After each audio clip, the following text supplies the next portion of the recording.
but it only fit over my nose, so it was smaller. And it had a cushion brace that went up and rested against my forehead. Now, again, there was a strap to hold it on, around the back of my head, and a hose that led to the machine.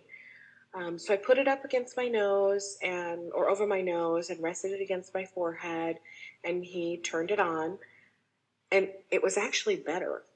I think that the fact that I could breathe through my mouth if I wanted to took away that feeling of being suffocated. So the technician explained that I didn't have to wear either one of them right now, that it was just that if he needed to come in the middle of the night to put them on me, he didn't want me to freak out. So I was kind of wondering how many technicians were smacked by half asleep patients before they set that rule, huh? Anyway, so after that, he had me sit in a chair, and he connected all the wires that would capture my movements, my breathing, and so forth while I was sleeping. He stuck 2 of the wires on the side of each of my calves, and then 2 on either side of my chest, 1 on my neck, like over the trachea area, and then a couple on the back of my neck and a bunch in my hair. Now, the ones that were stuck on my skin had those flat brown stickers, like you see on TV for a stress test or something like that. But you can't use those in your hair. So he used this sticky, gooey stuff that was kind of the consistency of like a waxy Vaseline. And after a lot of pressing and pushing, he finally got all of those wires connected too, and there was a bunch of them that went in my hair. Last, he put an elastic band around my chest and one around my waist to keep all of the wires in place. Then it was finally time to get into bed, which was not easy. He left the room, and he was able to talk to me through an intercom system that was on the bedstand over to my right.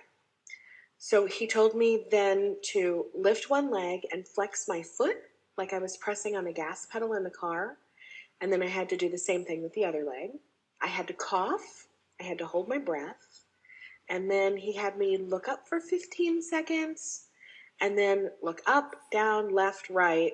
And I think I had to do that 3 times and then blink 5 times. So all of those things would capture some of my movements.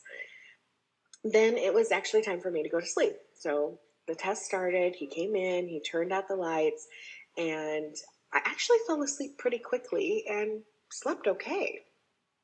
Occasionally, he would come back into the room to reattach a wire that had become loose.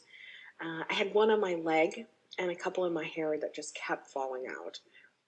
So that disrupted my sleep a little bit.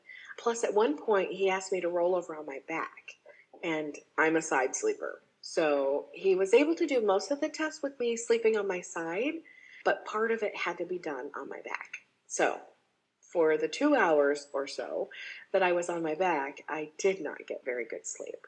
But finally, after a while, I didn't hear anything else from him, so I thought, I'm just going to roll back over onto my side. So then I fell back to sleep and slept better from then on. Then, at 5:30 in the morning, way earlier than I normally wake up, he woke me up and had me do those same tests that I had done before with raising my legs, holding my breath, looking around, blinking, that kind of thing. Then he came in to remove all the wires, and when he was done with that, he told me that I was free to get dressed and leave. Well, I went into the bathroom and caught a glimpse of myself. What a disaster. My hair looked like a crazy mess. I could see the remainder of those globs of sticky, waxy Vaseline, and there was no way to brush them out. I couldn't even pick them out with my fingers. It was a mess. But luckily, they had a shower right there, so I was able to wash my hair and get all the globs out before I headed to work. All in all, it was a pleasant experience. It hasn't been quite a week yet, so I haven't received my results yet, but I figure since he didn't have to come in and hook me up to the machines, it must not have been too serious. And, just like most medical tests, with this one, you hope it comes up negative.